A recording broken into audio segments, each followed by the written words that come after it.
Hello and welcome to a very wet and windy Kingussie, to the Shinty Park here at Kingussie, the Dell, for the annual representative match for under-21 players between the North and the South divisions of the Camanachd Association.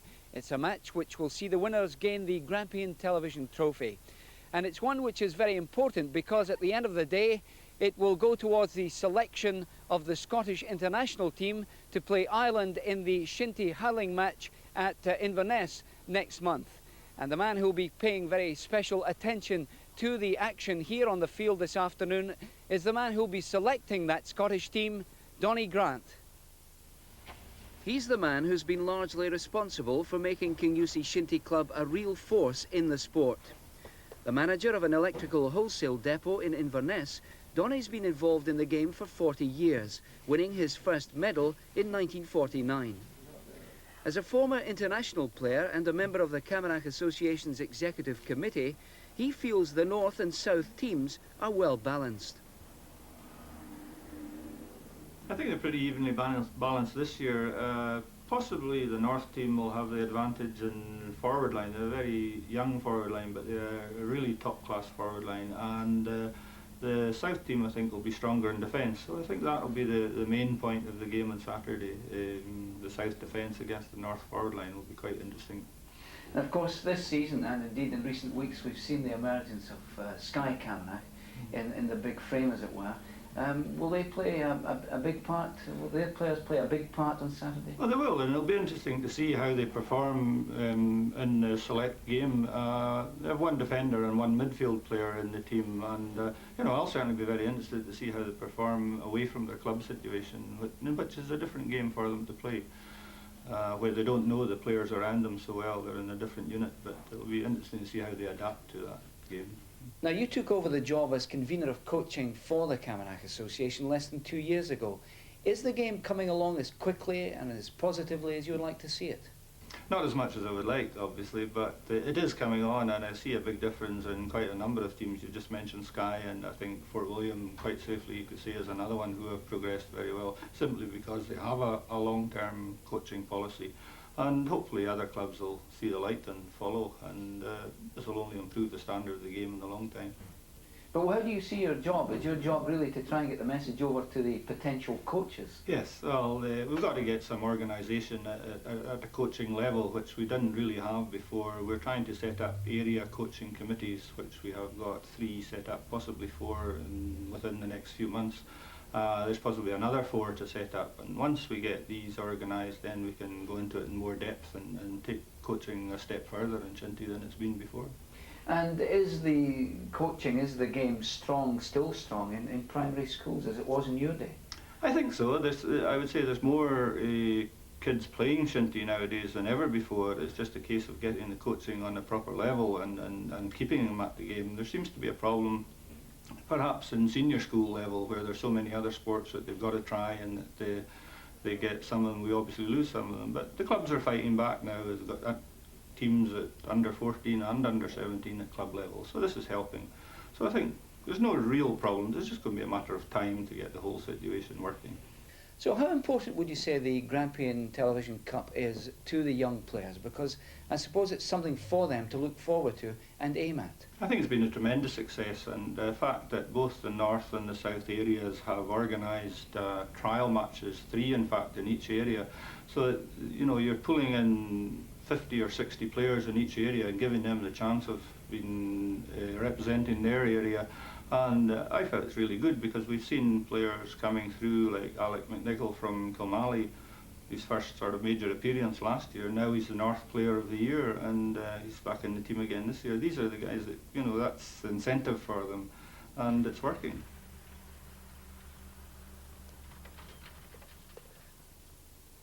Ah, Nick Faldo, eat your heart out. Well, we're at the golf course here at Kingussie, which of course is very much the heart of Shinty country. But it's an area where there are more left-handed golfers than there are per capita anywhere else in the world. The reason for that is the sport of Shinty. More of that later. But one of those left-handed golfers will be playing up front for the North against the South down the road at the Dell, and he's the greenkeeper here at Kingussie. His name is Michael Clark. Clark is a fast-running forward who's a bit of an all-round sportsman, playing golf off a handicap of 16 and turning out for Kingussie Football Club in the local welfare league. With his Labrador Scorin for company, he's been a greenkeeper at Kingussie for 2.5 years, and the outdoor life suits this 21-year-old forward who's represented the North for the past 4 years. But what about that link between left-handed golfers and Shinty? Michael explains. It's because when you're playing Shinty, you're reaching all the time with the ball, and your right hand is always at the top of the stick because it's your strongest arm. So when you go to swing, you automatically take your left hand below your right hand and swing through. So it's something that you're taught from an early age in Shinty, and it's carried on through golf? Well, I think it just comes instinctively at Shinty, and then you're playing Shinty before you're playing golf, I think, can you see anyway? So automatically you swing the same way you just would be swinging when you're playing Shinty. Now, some people in the area say that Shinty is such a big sport that other sports take a back seat. How do you react to that? Not really, no. I think everyone knows that Kingussie, that's their history, it's a background from Shinty, and they enjoy it, and not just the players enjoy it, the whole town enjoys watching the team playing. I think it reflects on the team that they're quite successful in what they do. Now, this is your last year in the North side. How competitive a fixture is this every year? It's great to play in. It means that you've been picked from the north of Scotland area, and it means a lot to me, and I'm sure it means a lot to all other boys that have been picked, and against the best players in the south as well. Because last year and this year, the best team will go to play Ireland against the Hurley again, which was a great thing as well. Is it a fixture which carries a lot of kudos? I mean, how about the South players themselves? Do you know much about them? Well, I played against them last year, or the last 4 years I played against them. We've got a couple of really good players, but I don't know what the team will be like this year. Right then, do you fancy your chances? That's the big question, of course. Well, I think so, yeah. You do? I think we're quite confident. You, of course, will be playing up front, so they'll be looking to you to get some goals. There's another 3 boys as well, but I don't really mind who gets the goals as long as we get it. The golf course at Kingussie will be far from the thoughts of Michael Clark as he gears up for the match at the Dell. A few hundred yards down the road lives the youngest player in today's game, 16-year-old winger Ronald Ross, a youngster who's also making a name for himself in another sport. At 6 foot 2 inches tall and weighing in at around 12 stones, Ronald has the physique to do well in a number of sports, but it's with a racket that leading coaches in the Scottish Lawn Tennis Association reckon he has a big future. Ronald, practicing here with partner Pavel Satney, comes from a long line of Shinty players. In tennis, though, he's the current North of Scotland men's singles champion, and he'll compete in the Bell's Junior Championships in Perth next month. Soon, he could be making the choice between tennis and Shinty.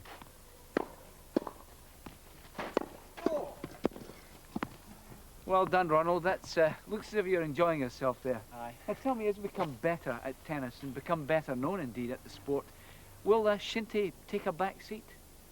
Well, at the moment I play Shinty on Saturdays and the weekends, but on the whole, tennis I like coming back onto it on Sundays and playing a few competitions. Not so much energetic, but enjoy the tennis, yeah. But do you think that inevitably in the next year or two, say, that you'll become more taken up with the sport of tennis than you do with Shinty? Yeah, well, if there's money to be made, I'll stick to the tennis, but at the moment, playing the Shinty I quite like, enjoy.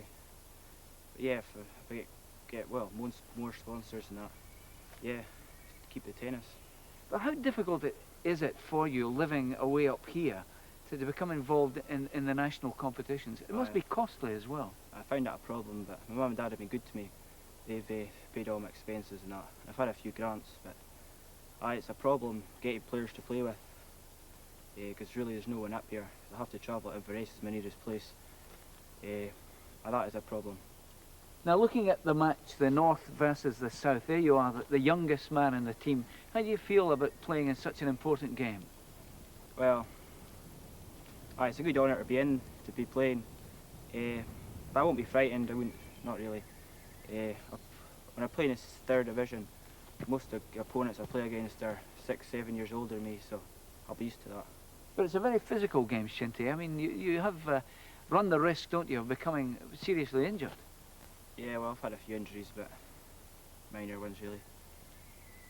It's a lot harder than tennis, but I enjoy it. And what about the match on Saturday at the Dell? Is it important that you're playing in front of your home crowd? Well, there'll be a few neutrals here as well. You get used to playing your own pitch. It'll help a lot, I'd say. And you'll be looking to score a goal or two, I guess? A few, aye. See how it goes.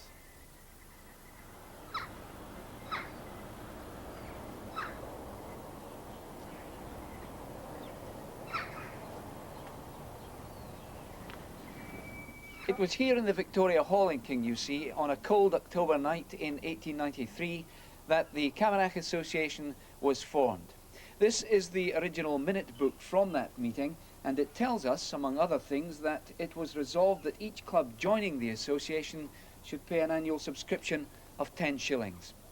Well, one of the clubs represented that evening was from just a few miles down the road, Newton Moor, and they went on to produce many players of distinction over the years. One of those players was a centre-half who went on to win 10 Camanachd Cup medals, John Mackenzie. Today, at 45, Mackenzie is in the construction business, as well as being a builder of teams and manager of the North squad in this annual fixture.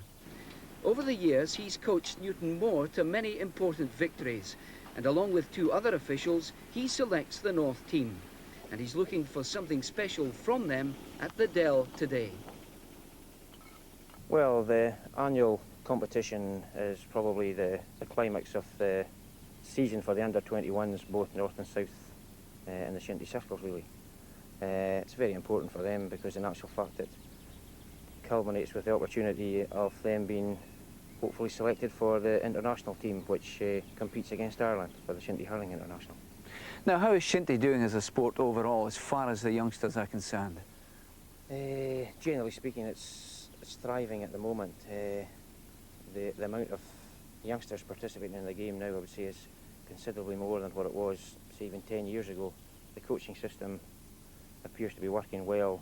Those that are applying the coaching system, I suppose it could be developed even further to improve the youngsters' skills, etc., and bring more into the game, but we're working fairly hard at that. I think Johnny Grant, in fact, is doing a great job as far as the coaching is concerned. Now, John, you're going to manage the North team in this annual fixture. How do you think they're going to do on the big day? Hopefully as well as we've done over the last 4 years that I've been in charge. Myself and Alison McRae and Tom MacDonald have worked with this North area for the last 4 years, and we've had 3 out of the 4 successes, so we're hoping for a repeat this year coming. Now, the youngsters, those under-21s who are in this match, are they very much aware that it's a win-or-bust situation regarding their place in the Scotland team? Well, they are to a certain degree, yes. It's not so much a win-or-bust situation, really. It's they're involved in it. The majority of the lads are involved in it right up to the choosing of the international team. So, you know, it's not the end of the world if they don't manage to win on Saturday, but it's nice to be on the winning side, yes. The views there then of John Mackenzie, the North team manager here at the Dell today. Now let's hear what the South team coach, Archie McIntyre, thinks about today's match. Archie, lots of big laddies in there. It should be a very rough, tough game, do you think? Well, I think that possibly our defence, very experienced, strong defence, it will be much about their defence, our defence and their forward line. So who would you like to pick out, perhaps, in their side, who might prove a wee bit of a danger to you? Well, the big guy, McNichol, their captain, played very well last year, so we feel in the centre he'll be dominating a wee bit. Again, I feel that their forward line's very good, very sharp. Our defence, we feel, is good. I think it'll be just about that, really, you know. And would you like to pick a scoreline for us, perhaps? Oh, that would be very hard to do. There won't be a lot of goals in it. You know, probably, say 2-2. How would that do? Very diplomatic. Archie, thank you very much. Thank you. There we are then, the views of Archie McIntyre, the coach of the South team here at the Dell today. We'll be picking up the action in a couple of minutes, so join us again.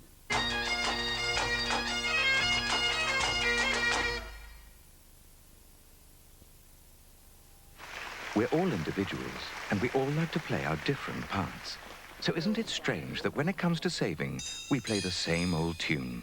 Well, here at Kingussie, where the wind is still blowing fairly briskly and it's still pouring down with rain. Consider that this time last year we had a temperature in the high 80s in Newton Moor, just a few miles down the road from here.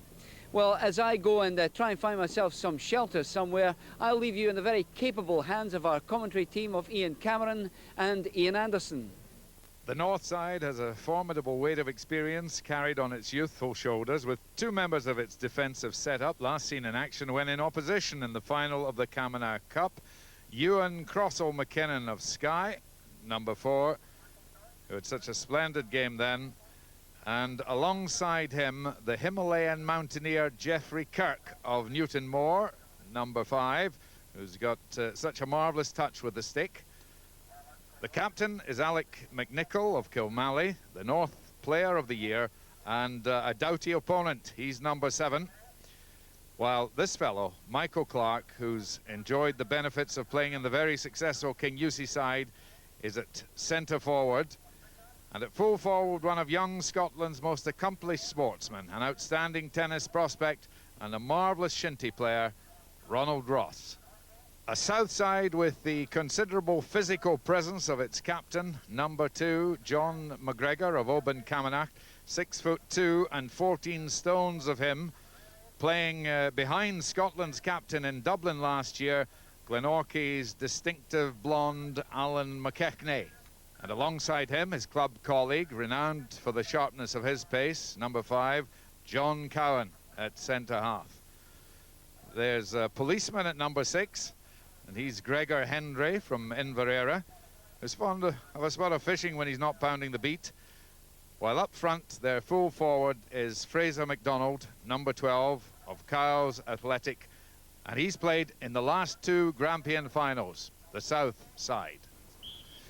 Ian McPhee, the referee from Lochilpit, has set in motion this Grampian Cup tie on, as has been told you, a blustery afternoon here at the Dell, and you're seeing the first shy of the afternoon, and playing in the striped shirts, the North, and the blue, the dark blue of Scotland, you might say, the South.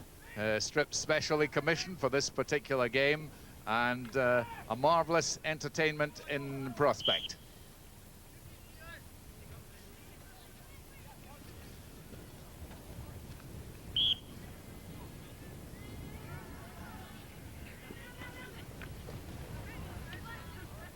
Geoffrey Kirk policing things, very well accustomed to this. This is big James Clark.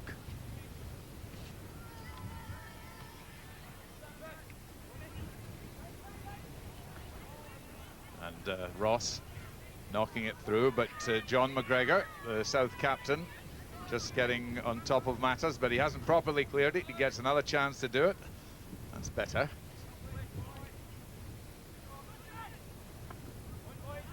Again, Clark knocking it into space. One Clark looking for another. This is Michael Clark.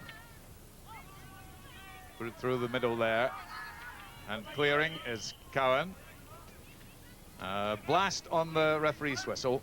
Ian McPhee for a little bit of nudging. And from one Ian to another, Ian Cameron sitting beside me. Difficult to predict exactly how this game's going to go, Ian. Yes, I agree. We have a situation of one very good, strong defence on the part of the South, faced with a potentially an excellent forward line for the North. At the other end of the field, some players with a lot less experience, and it will be interesting to see how they cope with this game.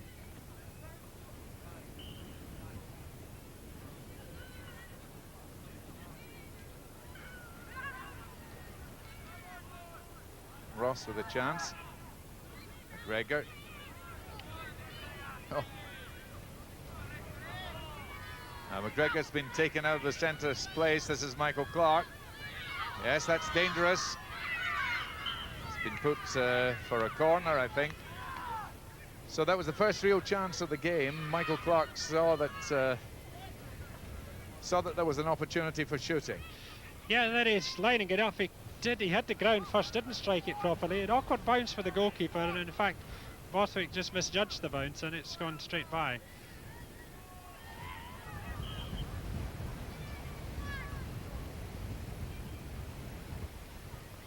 Let's see another corner. And it's well cleared. Donald McVicker who did the clearing there. But this is James Smith. This is another physical presence that we were talking about, and he certainly catches that one.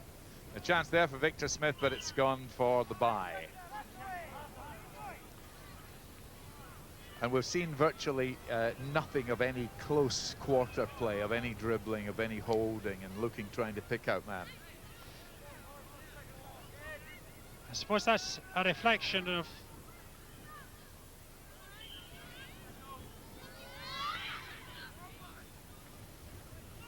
it's McGregor who's taking the bye hits. That's nicely put through. Kirk takes it beautifully, controls that to Clark. In fact, that's gone down. McGregor just leaning ever so gently on Ronald Ross there. But that's quite legitimate, isn't it? It is quite legitimate. Yes, he has a strong physical presence, as you say, and when he gets his body in the way, it's very difficult for another player to push him off it.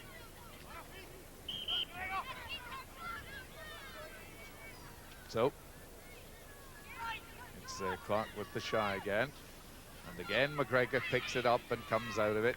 He's almost running this game from fullback, isn't he? He is indeed. He's very, very impressive. Chance here for Nonny McInnes, and that has gone from one end to the other, but without any real threat at all. Andrew Borthwick leaps the fence and does so again, looking for a little bit of exercise. And this is one of the remarkable Borthwick family, isn't it? The Borthwicks of Kingussie. It must be an intimidating thought for so many clubs that there are another two Borthwicks in this team to come forward through into the Kingussie first team. If we were going to make any sort of predictions, it might be that the Kingussie representation scattered throughout the north side could have a decisive influence on the game, Ian. Yes, I'm surprised that Michael Clark there just in the foreground has not so far stamped his authority at midfield and controlled the passing. There's a chance here. South doing some nice attacking through Crawford and McInnes. This is Nonny McInnes. Chance here for Crawford, and what a goal! What a goal that was from Ernie Crawford. The number 9 got a real chance there, and is he ever pleased? That really was a cracking goal. This player played out to by Crawford, turned quickly and drove it. I think the goalkeeper was taken by surprise when he turned so quickly. Excellent goal. Cloud brought clear. Beautiful ball to Crawford. That's dangerous. It's well struck. It's off a kneecap out of thought as McKinnon comes across.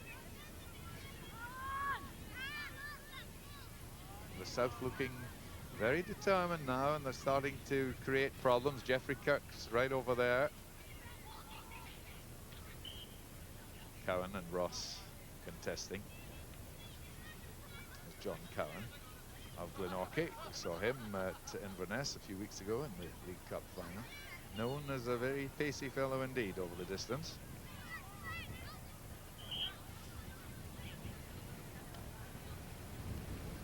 Better shy, and Ross making his angle. That's nicely struck in there, wasn't it? McGregor doesn't quite get it clear that time.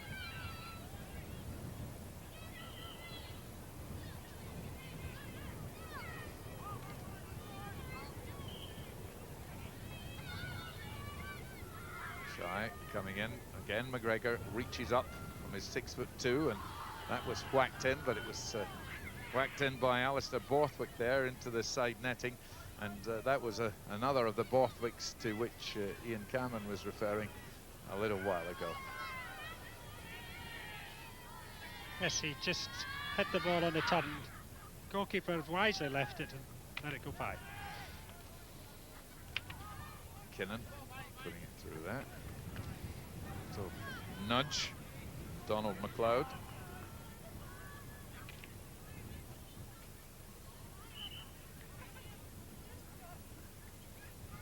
There's John McGregor again. And John McGregor, of course, plays for Oban Celtic. A bit of a surprise that Oban Celtic were knocked out by Glenorchy, because they were strongly fancied to win that game, weren't they, in this to get to the League Cup final. That's correct, but then Glenorchy have been very well represented in this match. So there were 4 of the players last year. They've got a good player pool, and it was no more than they deserved. Now there's Ronald Ross, and he's got, I wonder if we can see this, the bad knee. He got a nasty gash and half a dozen stitches in his knee during the week. You can see him hobbling, can't you? Yeah, he's carrying a leg. Yes, he's the kind of player who likes to move around a lot, and it appears to be restricting him quite a bit. Michael Clark, for just a little bit of position. Cowan not being convincing about that. Keckney trying to intervene.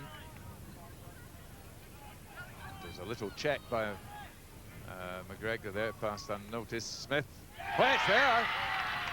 It's there, Victor Smith. He had a chance there, didn't he? And he took it. He has been threatening for a while, and McKechnie there behind him, and McGregor were just not quickly enough, and he gets past McGregor, who attempts to pull him down. There's nobody going to take him, so he takes the ball round onto his preferred side on the right, cracks it low, just inside the far post. Michael Clark, that's a good ball. Through it goes, and a chance here for Victor Smith. This could be his second. It's a lovely little flick, and it's magnificently cleared there, as always, by John McGregor. Guess who?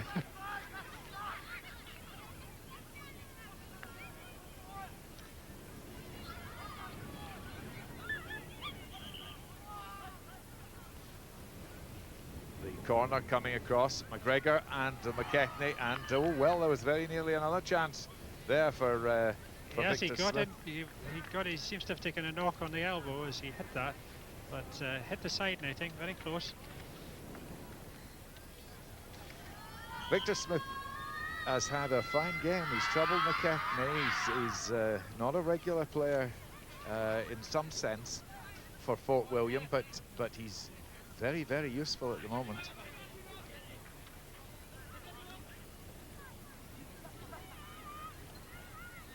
Pearson slipped that one through for Noni McInnes. Covering is good in the North defence. They're being opened up in the outfield, but Kirk and McKinnon and Robertson are covering very well.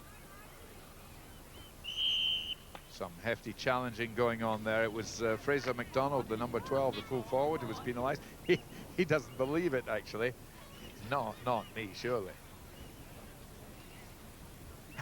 Just like that. That's all Just a little touch.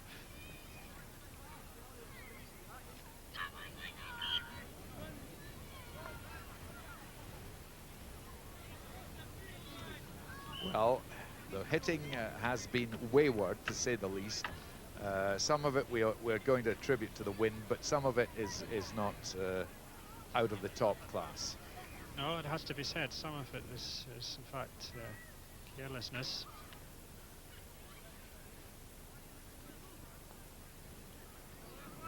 Cloud trying to clear that. The whistle goes for half-time here at the Dell. It has to be said, something of a disappointment. Ian McPhee is slightly amused, but at half-time, it is North 1, South 1. For the South, and his opposite number, the captain Alec McNichol of Kilmally for the North. It's one each, of course, and the game fairly evenly contested. McKinnon getting into things. Ross turning, but being obstructed by Cowan. This is Michael Clark. Little chip looking there for Smith. It's well cut out by McKechnie and McGregor. They have been the two stalwarts in the heart of the South defence. McNichol. Oh, they're doing well for Smith. Smith with a lot of space in which to move. Clark coming through. This could be a lovely goal. He didn't quite catch it. That was a very nice move. That's one of the best things we've seen here. Lovely move, yes. Very swift move, which Clark was unlucky not to convert. They've got a corner out of it. I think that's Smith out in the out back, away over there, subject to the gale force winds. It's hit that high. Ooh, well, Clark caught Cowan there. Yes, Cowan didn't quite have his block in. I don't know whether he didn't expect Ross to strike at the ball, but he seemed to catch his foot. And in fact, he hit it so hard that he's broken his Cowan. Which is not, of course, an uncommon occurrence in the Shinty field. He's not. So Ross's leg may be all right. I doubt it, but his Cowan wasn't. That's beautifully tucked in there. Oh, what a goal! That is a magnificent goal by Borthwick. At least I think it's Borthwick that has got that one. 2 minutes into the second half.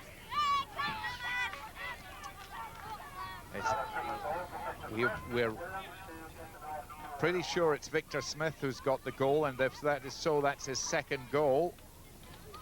Well, some people can make the best of any situation.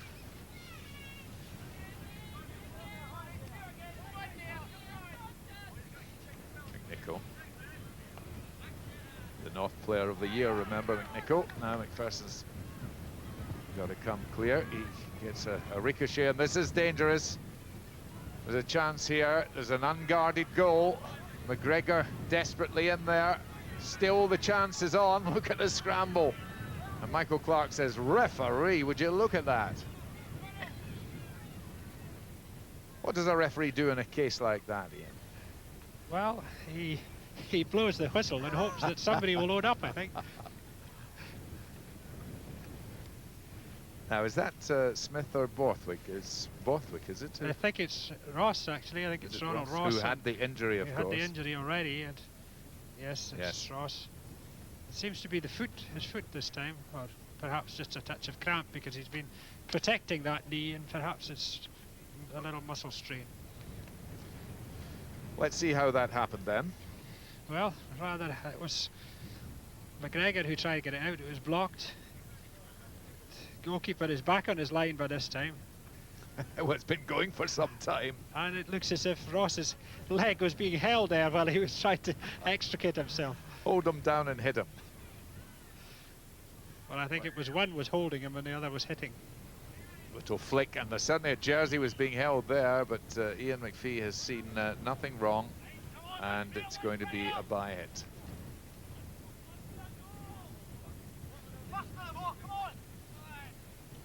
There are cries from midfield of first to the ball. Good advice, would you say, Ian? Yes, indeed. But if only somebody would hold the ball, having got there first. Kinnan getting it clear again. Valuable player he's been this afternoon. Patterson has made his presence felt. McDonald, who's been out of it, gets a trailing Cameron there as Geoffrey Kirk goes across. And Geoffrey Kirk has been fairly quiet this afternoon. Maybe he didn't have to be anything other than that. Indeed, in this half so far, most of the players taking place at the other end, and he's been pushed back into a deeper position. We've been talking a lot about other sportsmen, golfers and tennis players. Geoffrey Kirk, of course, a Himalayan mountaineer.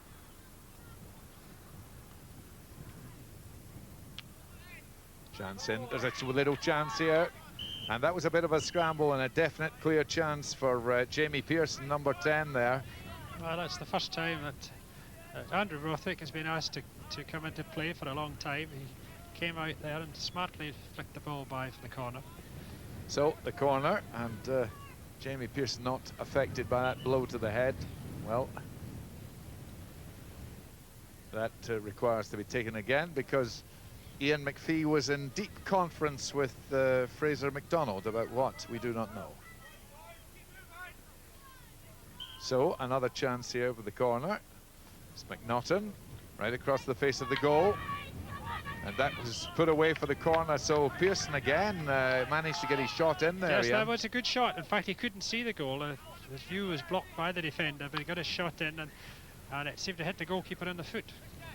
So, as we say, the little bang in the head G'd him up. Here it goes. There it goes. So McLeod doesn't quite clear. The South having another go now.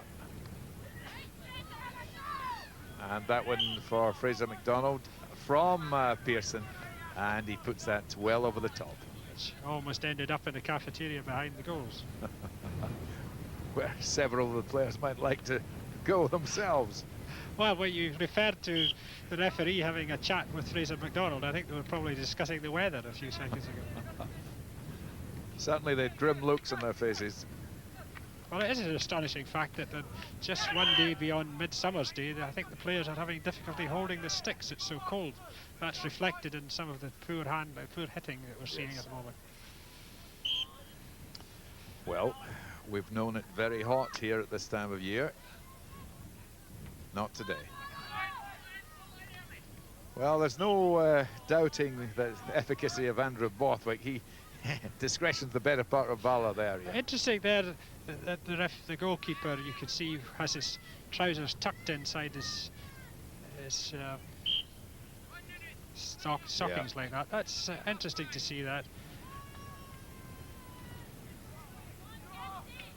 McLeod does well to come clear to the other McLeod. Kirk turns nicely, made space for himself. And it's still not out. And beautifully kept in there. Marvellous running from Vic Smith. And Borthwick and McGregor. This is Vic Smith again. He's got room and space. A little vendetta going on back there. And a chance. Knocked away with a hand. And cleared by Cowan. So several interesting things that going on. Good running from Vic Smith.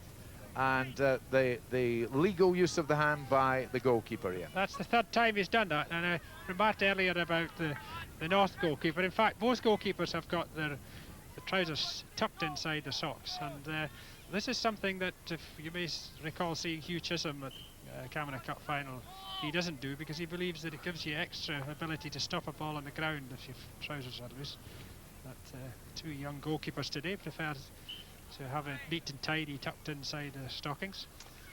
It was interesting there that while you were explaining that, John McGregor was being spoken to, and Andrew Borthwick, by Ian McPhee about the little vendetta. Anything for a bit of life. Well, McKechnie has got hard legs, that's all I can see. That's dangerous. It's so dangerous, it's gone straight into the net. Well, he really has been the personality of the game, hasn't he?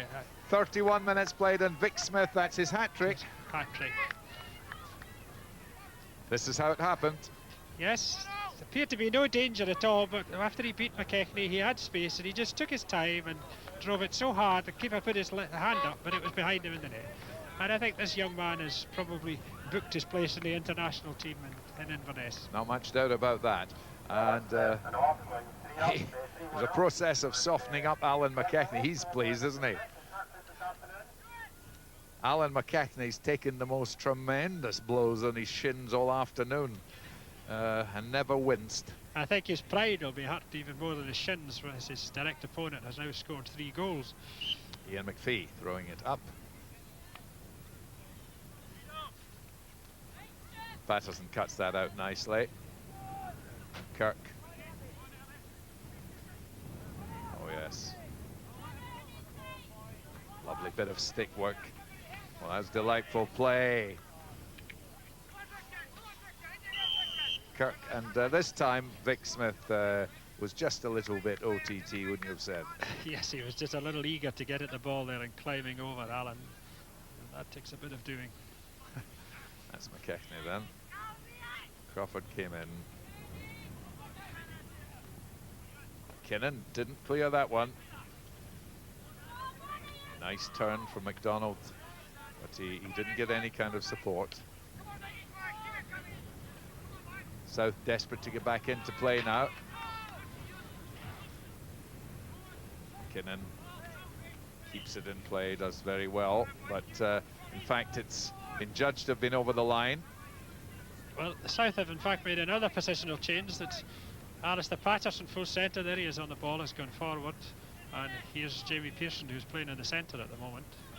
Pearson's already had a head knock, but he's fit enough to carry on in the centre. Crawford, that one runs through aimlessly. In fact, Pearson's come into the game more so since that move was made. Yes, and I see number 11 just out of the corner of the picture there. He's limping quite badly too. That's Nonny McInnes. Well, there's no real reason why the full range of substitutes ought not to be used. There's a chance here. Out comes the goalkeeper, yes. But it's another goal. Well, any of the Brazilians would have been happy with that. That was a delightful one. Yes. And that one's Andrew Borthwick. Andrew Borthwick went rampaging long ball, through there. which McGregor went casually with one hand, missed it. Borthwick's in quickly. The keeper comes out, but he just chips it over him. Beautiful goal. First class effort. That goal for the North, scored by Ali Borthwick, a local Kingussie player.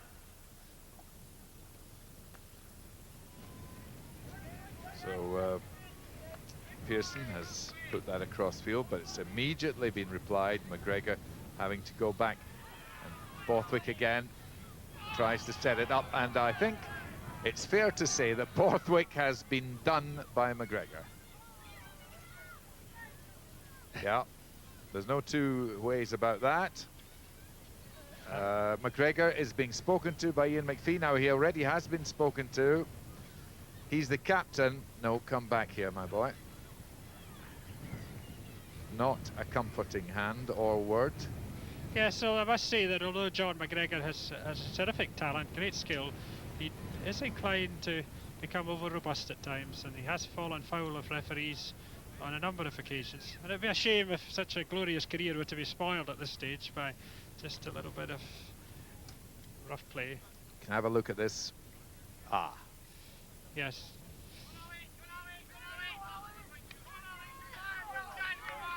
McVicker is beaten. Borthwick. That's a nice ball. Smith going in again, and McDonald. My word, this is desperate defending on the part of the North. Attack from the North, and a chance here. McKechnie keeps it off the line. And the South defence in dire straits, you could say. And yes, it took the experience well. of McKechnie to get back there on the goal line and clear, and here he is out on the wing, clearing the ball upfield. Nice ball from Crawford. McNaughton. Oh, that looked painful. That looked very painful indeed. I was going to say that McNaughton lacks the subtle touch needed for a forward, but he certainly didn't show any subtlety in that tackle. Well done, big fellows, the cry. As McVicker misses it. Cowan. McDonald trying to slip it through.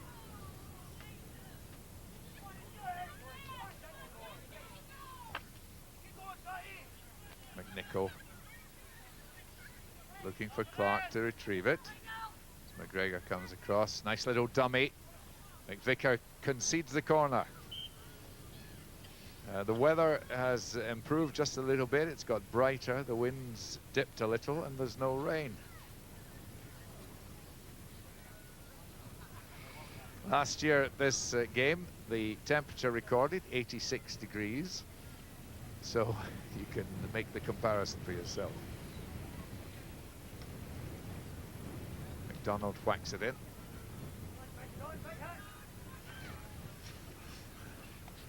McGregor beaten there by McKinnon.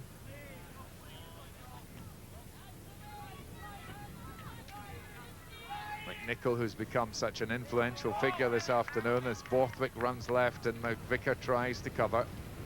Borthwick just setting up with the chip. It's McDonald who failed to bring it down. That's a nice little reverse pass. Clark.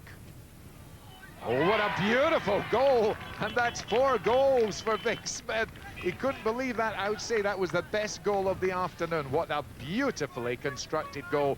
40 minutes played. It's 5-1, and that fellow, number 10, has got 4 of them. Yes, they really did rip the defence apart there. This is McDonald, reverse pass. I think it's Michael Clark who comes onto it. He slips it inside, and Victor Smith runs in behind the defender, gave the goalkeeper no chance. Best goal of the game. Down towards the D. Chance for Crawford, who scored the first goal. McNaughton coming in. Cloud misses it. McDonald gets it to McNaughton. But a chance here, an unguarded goal, and a miss.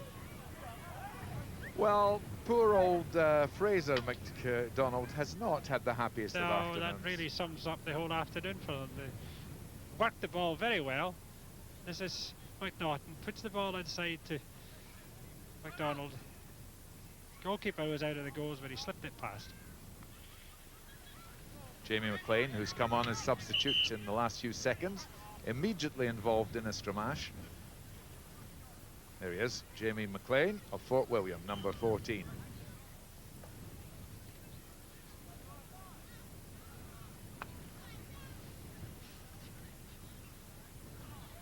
Little nudge there from McVicker. Lovely turn by Michael Clark. Can he go in past McGregor? No, the covering man is McKechnie. Pearson.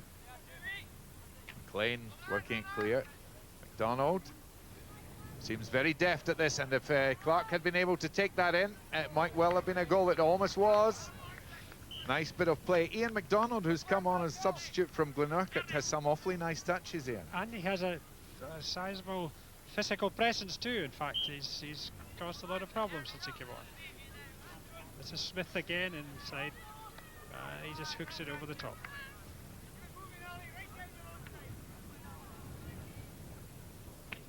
Patterson getting back there. The referee's had a look at his watch. And we have played 30 seconds of injury time. Mind you, we've had a few stoppages. It's been that kind of game on that kind of cold day, and so we're playing out injury time. Yeah. I think the followers of the game in the north have got more reason to be pleased about the outcome of this game. It's shown that they've got lots of good young players. South, on the other hand, we needed to look for new forwards, I feel, for next year. Well, last year the South lost by 5 goals to 2. As we play out injury time, it's 5 goals to 1, and it does look like a big void between the two areas of Scottish Shinty. Yes, it certainly is that way. That in the last half hour, the North forwards have combined well, opened up the defence, and scored some cracking goals.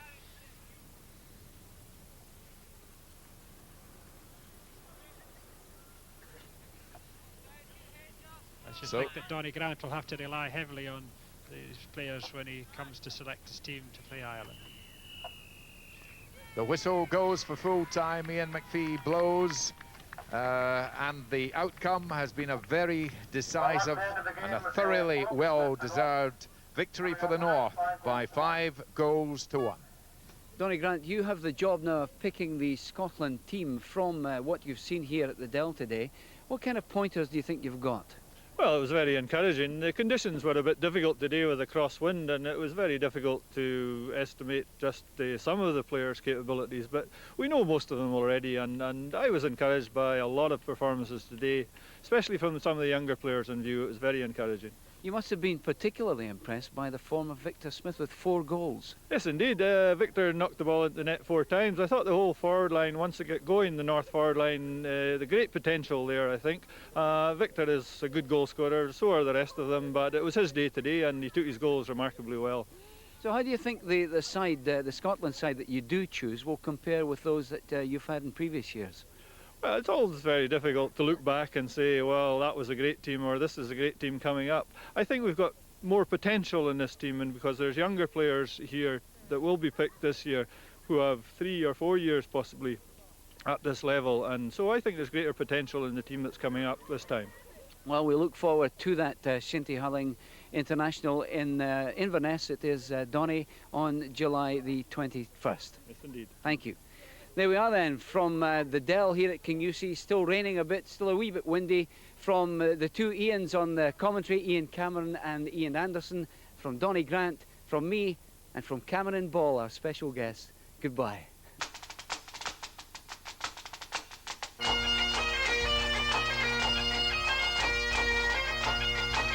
was postponed for weather reasons. No such problem for Kingussie versus Oban Celtic. Craig Anderson talks us through the action. It was always going to be difficult for the Argyllshire team, currently halfway up the South League Division 1, but with several young and inexperienced players. Kingussie, on the other hand, won last year's North Division 1 title and are on top again, with only a handful of league matches left to play. Within seconds of the throw-up, Kevin Thane, wearing the helmet, Kingussie's captain, gave the Oban side a taste of what was to come, and Kingussie fans only had to wait 12 minutes before Andrew McIsaac put the home team one up. The weather was uncompromising too. In biting winds and driving rain like today's, Shinty becomes a drive-in sport, although that can pose its own dangers. Kingussie didn't have it all their own way though. A couple of attacks from Oban weren't too wide of the mark, but with 27 minutes of the first half gone, Kevin Thane cracked a magnificent ball into the Oban goal to make it 2-up to Kingussie, showing why he's the North's top scorer this season. Oban's goalkeeper Andy McMillan pulled off a couple of great saves to keep the tally down, but Kingussie put another one past him just on the stroke of half-time to make it 3-0 at the break. Celtic's young side may have been up against it, but they battled on bravely. George Miller pulled back a consolation goal, but the pattern of constant Kingussie harassment around the Oban goal was broken only by increasingly sporadic bursts of resistance by the team from Argyll. Even new blood in the shape of Jim Muir, introduced when Andrew Ingles had to limp off, failed to enliven Oban's attack. As the game approached the final quarter, Kingussie struck again, and then in the final minute of the match scored 2 more to make it 6. Oban captain John McMillan, however, was relatively pleased with the way his team had fared. We always knew it was going to be difficult coming up here. Always is coming up to this valley to play the teams that come from here. But it's the only way to improve our game in the south, you know, to play teams of that quality, Kingussie. But not too bad. We've got a young team. Should build on that. More games against teams of this calibre will do us world of good. Kingussie president Malcolm Thane, whose son Kevin claimed a hat-trick, says that while they hope to hang on at the top of the league, the Camanachd Cup is now the main objective. Well, this season, this is what our club has really been trying to achieve this year, is to get the Scottish Cup back to Kingussie. That's the main trophy that we are after this year, definitely. Even though we have still a chance of the league, but the Scottish is always the big one. So an emphatic 6-1 win to Kingussie, who book their place in the next round of